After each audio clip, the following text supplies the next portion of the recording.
તો ગુજરાતમાં ભારે વરસાદની આગાહી કરવામાં આવી છે અને સાથોસાથ કેવો વરસાદ રહેવાનો છે। 5 સિસ્ટમ સક્રિય થઈ છે, જેના કારણે વરસાદ જબરદસ્ત રહેવાનો છે અને હજુ પણ 2 દિવસ સુધી આ પ્રકારની જ સ્થિતિનું નિર્માણ રહેવાનું છે। ત્યારે સૌથી પહેલા તો એ સમજી લઈએ કે અત્યારે ગુજરાત ઉપર વાદળો કેવા ઘેરાયેલા છે, તો એ આપણે જોઈએ। તો અહીંયા તમને દેખાઈ રહ્યું છે આખો જમીનનો વિસ્તાર, તો એ દેખાતો જ નથી। આખું ગુજરાત એ વાદળોથી ઘેરાયેલું આપણને જોવા મળી રહ્યું છે। હવે આ જે આખો આપણું રાજ્ય છે, આ ગુજરાત, અને ગુજરાત ઉપર આખા ભાગમાં એ વાદળ ઘેરાયેલું આપણને જોવા મળી રહ્યું છે। ખૂબ આ મજબૂત સિસ્ટમ છે અને આ મજબૂત સિસ્ટમને કારણે અહીંયા આ આખું વરસાદી સિસ્ટમ એ સક્રિય થઈ છે। હવે જ્યારે આ વરસાદી સિસ્ટમ સક્રિય થઈ છે ત્યારે આખા રાજ્ય ઉપર વરસાદનું જોર એ રહેવાનું છે। તો સૌથી પહેલા તો એ આપણે જોયું કે આ આખું ગુજરાત અને ગુજરાત ઉપર જબરદસ્ત વાદળો ઘેરાયેલા છે। હવે વરસાદની સિચ્યુએશન કેવી છે? આ એ સિસ્ટમ છે કે જેના કારણે અત્યારે ગુજરાતમાં વરસાદ એ વરસી રહ્યો છે। ત્યારે કેટલા કેટલા ભાગ એ પ્રભાવિત રહેવાના છે, સૌથી પહેલા તો એ આપણે વિંગાવલોકન એ કરી લઈએ। વિંગાવલોકન એટલા માટે પછી આપણે ડિટેલિંગમાં જઈએ છીએ।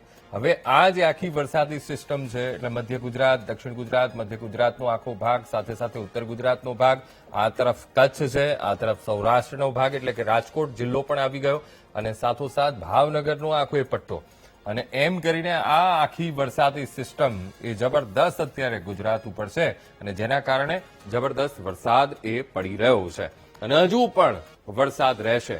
હવે આ તો અત્યારની સિચ્યુએશન છે, આપણે 8 વાગ્યાની આ પરિસ્થિતિ જોઈ રહ્યા છીએ, પણ જેમ જેમ આગળ વધીશું આપણે લગભગ 11 વાગ્યાની એ પરિસ્થિતિ જોઈએ। 11 વાગે ને આ બપોરની 11 વાગ્યાની આ પરિસ્થિતિ છે, બપોરના 1 વાગ્યાની પરિસ્થિતિ।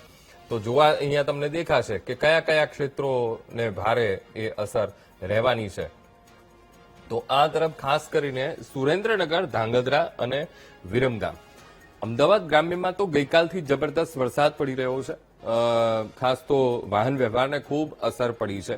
આ તરફથી તમારે અમદાવાદથી તમારે વિરમગામ પટ્ટો પકડવો હોય અથવા તો ધાંગધ્રા સાઈડ જવું હોય તો અત્યારે હાઈવે ઉપર પુષ્કળ પાણી એ વહી રહ્યા છે। રાત્રે તો એવી પરિસ્થિતિનું નિર્માણ થયું હતું કે હાઈવે બંધ કરવાની ફરજ પડી હતી। હવે આ જે સિસ્ટમ છે, અહીંયા વિરમગામ પણ આવી ગયું, સાથે સાથે ધાંગધ્રા પણ આવી ગયું, સુરેન્દ્રનગર પણ આવી ગયું, મોરબી, માળિયા અને રાપર, ત્યાં પણ ભચાઉમાં પણ સારો એવો વરસાદ રહેશે, ગાંધીધામમાં પણ વરસાદ રહેશે, સાથોસાથ અમદાવાદમાં પણ વરસાદનું જોર આપણને જોવા મળશે। આ તરફ બોટાદ જિલ્લો, ધોલેરા પંથક એટલે આખો જે ભાવનગર, અમદાવાદથી ભાવનગરનો જે આખો પટ્ટો છે ત્યાં પણ વરસાદનું જોર રહેશે। પણ જે આ રાપર છે ને આ તરફ આખો બનાસકાંઠા, સાબરકાંઠાનો ભાગ અને સાથે સાથે વચ્ચેના પાટણ જિલ્લામાં ત્યાં પણ વરસાદનું જોર જબરદસ્ત એ રહેવાનું છે। ગઈકાલ રાતથી અહીંયા જબરદસ્ત વરસાદ પડ્યો છે। હવે એના કારણે અહીંયા લગભગ 10 થી 15 ઇંચ જેટલો એ વરસાદ એ પડી ચૂક્યો છે। આ તરફ આખો જે પટ્ટો છે, સમી છે, રાધનપુર છે, રાધનપુરમાં પણ જબરદસ્ત વરસાદ એ પડ્યો, જેના કારણે ત્યાં પાણી ભરાવાની સ્થિતિનું નિર્માણ થયું છે। એટલે આ જ પ્રકારની પરિસ્થિતિ એ લગભગ બપોરે સવારે 11 વાગે પણ એ પ્રકારની સ્થિતિ જોવા મળશે। આગળ વધીએ ત્યારે લગભગ બપોરનો આ સમય છે, તો બપોરમાં પણ કેવી એ સિસ્ટમ ઘેરાય છે એ તમે જોઈ શકો છો કે એક બીજી સિસ્ટમ કે જે અહીંયા મધ્ય ગુજરાતમાં પણ બની રહી છે। આ તરફ ભરૂચ છે, વડોદરા જિલ્લો છે, ખેડા આણંદ છે, ત્યાં એ સિસ્ટમ એ બીજી આપણને જોવા મળી રહી છે। તો આ ક્ષેત્ર, હવે વિચાર કરો કેટલી એ મોટી એ સિસ્ટમ છે। વડોદરાથી લઈને ભાવનગરનો, આ વડોદરાથી લઈને આખો ભરૂચનો પટ્ટો આવી ગયો અને સાથે સાથે ભાવનગર જિલ્લાનો પણ આખો ભાગ આવી ગયો। એટલે આ આખા ક્ષેત્રમાં એ વરસાદનું જબરદસ્ત એ જોર રહે તેવી પૂરેપૂરી સંભાવના છે।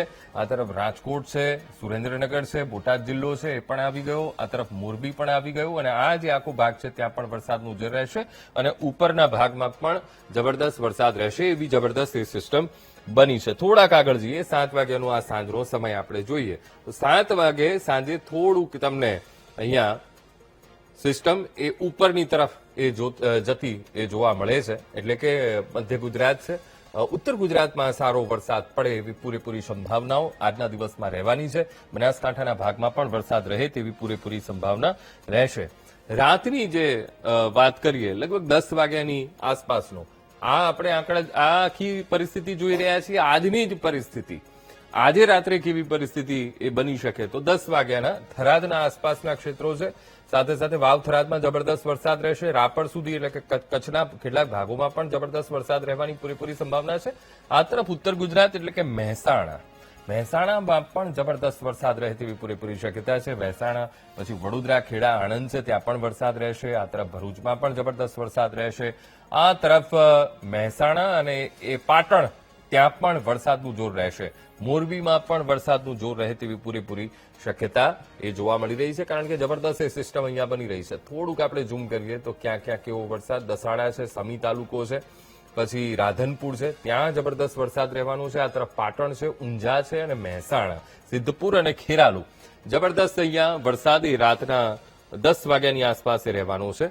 12 વાગ્યાનો સમયગાળો બતાવે છે કે 12 વાગ્યાના સમયગાળામાં પણ એ સિસ્ટમ આ ક્ષેત્રમાં એ સક્રિય થયેલી જોવા મળે છે, કે જેના કારણે જબરદસ્ત વરસાદ રહેશે. આવતીકાલે આપણે આગળ વધીએ. આવતીકાલમાં પરિસ્થિતિ શું રહેવાની છે તો આવતીકાલમાં અમદાવાદ, સુરેન્દ્રનગર અને રાજકોટ જિલ્લાનો ભાગ, મોરબી જિલ્લો છે, આ તરફ કચ્છના ભાગોમાં પણ વરસાદની પૂરેપૂરી શક્યતા રહેવાની છે. આ સવારે 8 વાગ્યાના દ્રશ્યો છે. 12 વાગે પણ એ પ્રકારની પરિસ્થિતિ. સાંજે લગભગ 8 વાગતા એક સિસ્ટમ અહીંયા તમને દેખાશે કે એક સિસ્ટમ એ અમદાવાદ જિલ્લામાં એ બનતી જોવા મળી રહી છે, એટલે કે આ તરફથી નીચેથી એ સિસ્ટમ ઉપર આવે છે અને ખેડા આણંદ છે એ ખેડા આણંદના ભાગમાં એ સક્રિય જોવા મળશે. સાથોસાથ અમદાવાદ ગ્રામ્યમાં પણ તેની અસર રહેશે અને ભાવનગર જિલ્લાનો પણ આ ભાગ કેટલો કે જ્યાં પણ એ વરસાદનું જોર રહે તેવી પૂરેપૂરી શક્યતા છે. એટલે આવતીકાલે પણ એ પ્રકારની પરિસ્થિતિ રહેવાની છે.